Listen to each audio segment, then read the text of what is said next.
स्वागत है आप सबका in Punjab success mantra initiative in which we bring to you the PCS one concept a day which can make your preparation better. But before moving ahead, a special announcement for all of you that the wait is over. Punjab Success Mantra is coming offline for your PCS and UPSC preparations.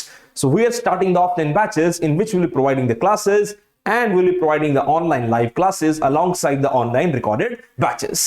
So now when we talk about this anti-defection law, so in this anti-defection law, the idea of anti-defection law was introduced by 52nd Constitutional Amendment Act 1985. Now this was introduced by 52nd Amendment Act 1985 क्योंकि वजह क्या थी कि बहुत बार ऐसा देखा गया कि पॉलिटिकल पार्टी से एक एमपी एमएलए निकल के आ रहा है, दूसरी पॉलिटिकल पार्टी में जा रहा है, तीसरी में जा रहा है, तो इस तरह से जो पॉलिटिकल सिस्टम था वो बड़ा अनस्टेबल सा चलता रहा। अब हरियाणा के एक एमएलए थे जिनके नाम पे एक्ट का भी नाम इजाद किया जाता है, पढ़ा भी जाता है, जिसका नाम था आयाराम गयाराम एक्ट जो कहा जाता था। तो जो गयालाल साहब थे वो कभी किसी पॉलिटिकल पार्टी में थे, एक ही दिन में उन्होंने तीन तीन पॉलिटिकल पार्टीज बदली। ऐसा भी हुआ जैसे पंजाब के एक एमएलए थे जो पहले एक पार्टी से दूसरी पार्टी में गए, फिर दूसरी पार्टी से फिर वापिस आए और फिर वापस चले गए पुरानी ही पॉलिटिकल पार्टी में, जो नई पॉलिटिकल पार्टी में जिसमें गए थे।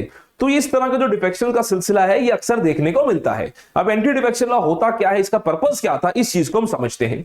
सो anti defection law was brought to stop all such kind of horse trading and all stop all such kind of political defections which can make the political system और the governments unstable. क्योंकि हमने कई वजह का देखा भी है, जैसे हमने मध्य प्रदेश में देखा, राजस्थान में भी हो सकता था, देखा राजस्थान में, कर्नाटका में देखा कि सरकारें जो थी वो ऊपर नीचे भी हुई, गिरी भी, चेंज भी होगी just on the basis of political defections. अभी गोवा में देखो, गोवा में इलेक्शंस हुए थे, गोवा में तो समझ ही नहीं आ रहा था कि कौन सा आदमी कौन सी पॉलिटिकल पार्टी से इलेक्शन लड़ रहा है। तो ये पॉलिटिकल डिफेक्शंस का मुद्दा जो उस समय चर्चा में था, प्रचलित में था, वो आज भी है। पर 52nd अमेंडमेंट एक्ट 1985 से इसको थोड़ा सा रोकने की कोशिश करी गई। They try to stop this 52nd amendment, they try to stop this. And the idea behind 52nd Amendment Act was to reduce all such kind of defections. Now, the 52nd Amendment Act, the anti-defection law, brings up the initiative or talks about that MPs and MLAs can be disqualified if.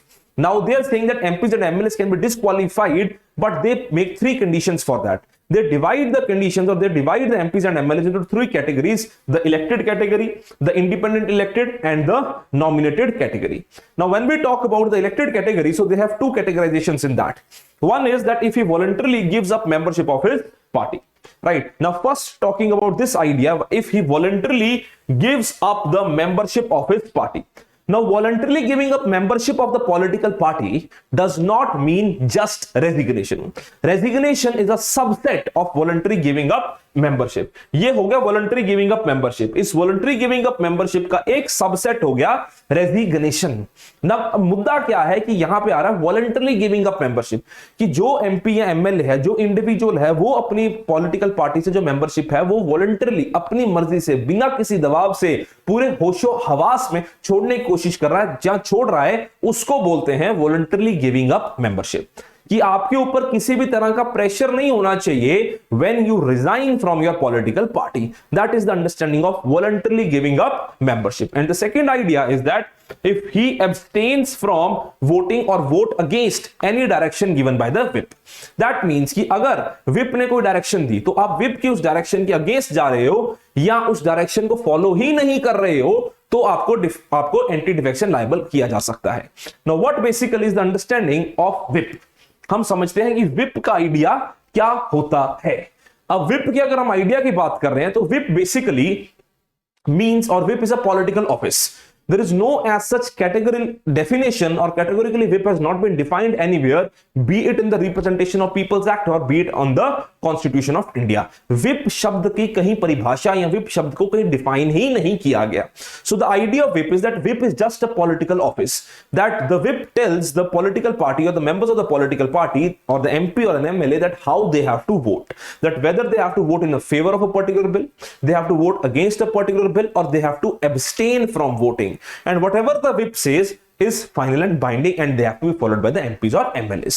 Now, if any MP or MLA votes against or abstains from voting against any direction given by the whip, then that an MP or an MLA shall be liable for anti-defection law.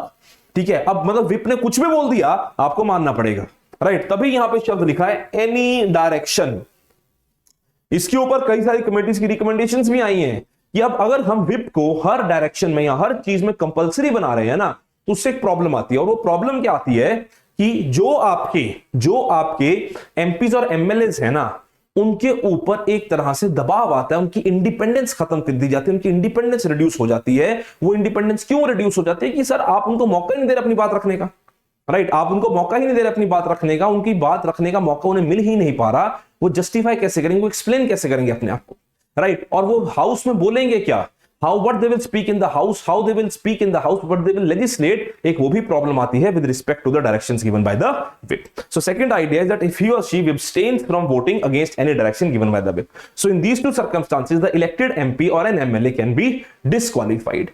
Another idea is independently elected. Now in the case of independent elected, if he or she joins any political party after the elections, अब independent elected MP और MLA होता क्या है कि एक MP MLA होता है जिसको पार्टी की बैकिंग होती है, जो पार्टी के सिंबल से लड़ता है और इलेक्शन जीतता है। इंडिपेंडेंटली इलेक्टेड एमपी और एमएलए क्या होता है, that the person who does not contest elections from any or not backed by any political party. अब अगर ऐसा कोई एमपी और एमएलए है who has not been backed by any political party and he contest the elections, so the individual shall not join any political party after winning the election.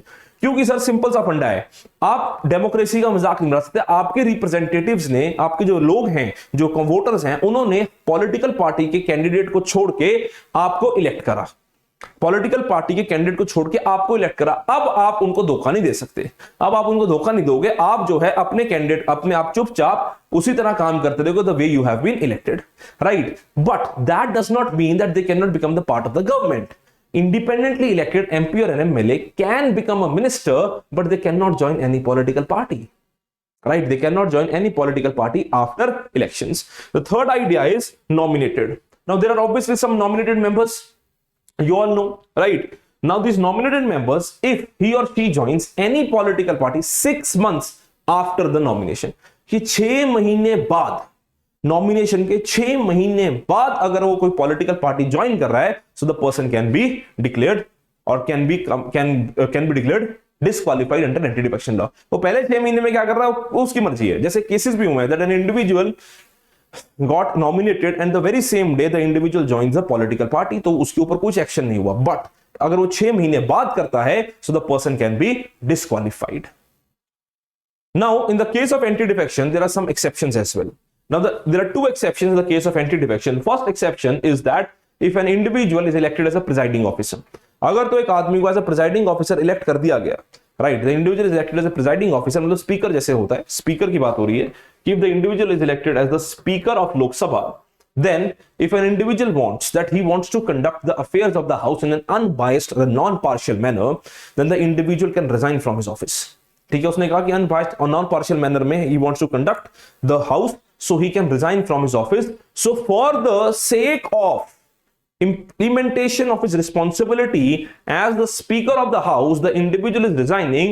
That individual cannot be declared as or cannot be held under anti-defection law.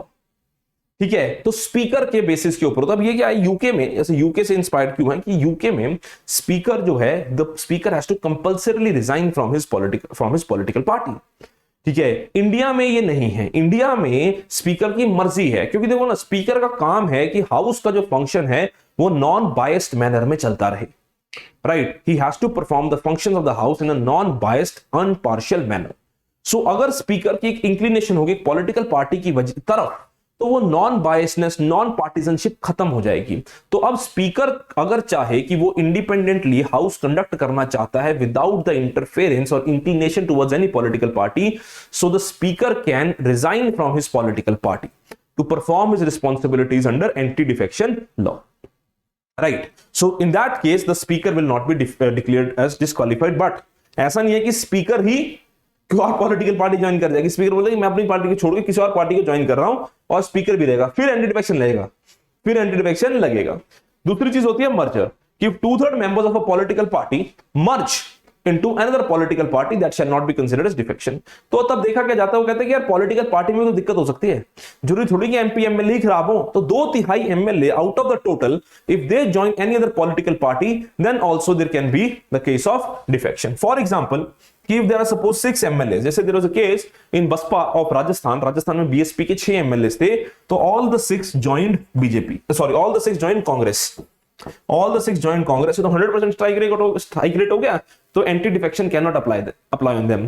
Congress के 15 MLA थे, 15 MLA थे अपना गोवा में, 12 जो थे उसमें से join करके क्या बीजेपी, तो उनके ऊपर एंटी डिफेक्शन लायबल नहीं होगा, उनके ऊपर एंटी डिफेक्शन लायबल नहीं होगा, राइट, क्योंकि 2/3 से ज्यादा जो है वो ज्वाइन करके। तो ऐसे केसेस में एंटी डिफेक्शन नहीं लायबल होता if 2/3 of more MLAs join some other political party and they merge into some other political party. Now in the case of anti-defection, all the decision making lies with the speaker. In the case of anti-defection, all decision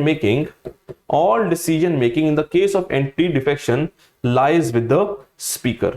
कि ये speaker की ही responsibility है, speaker की ही power है कि सारी decision making जो है वो स्पीकर के ही हाथ में होगी, राइट, कि how the rules have to be interpreted, how the decision has to be taken, everything shall be decided by the speaker, right. And the decisions that were taken by the speaker as per the original act, the decisions that were taken by the speaker were final and binding।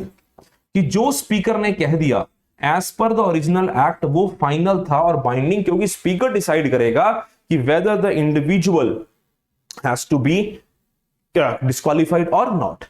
But in 1992 in Quijotto Holohan case, in 1992 in Quijotto Holohan case, the Supreme Court stated that the decision of the speaker can be challenged in the court of law। और ऐसा कई बार देखा भी गया है कि speaker के decisions को चेंज करा गया है by the honourable courts of India. जैसे फॉर एग्जांपल रिसेंटली कर्नाटका में स्पीकर ने डिसीजन दिया कि जब एमएलएस ने 28 MLAs left their political parties and join some other political party, so the speaker decided that they will be disqualified and then the speaker decided that some of them were barred from contesting elections। Speaker ने बोल दिया कि some of them will not be allowed to contest elections this time, कईयों को अगले बार के लिए मना कर दिया, तो स्पीकर ने ये भी कर दिया। Then they went to the court and the court said to the speaker that your actions are unjustified, and the court said that yes, they have been disqualified, but you cannot bar them from holding or contesting new elections। So this is what is the basic understanding or a very basic idea of the anti-defection law। I hope to see you next time. Until then, thank you and take care।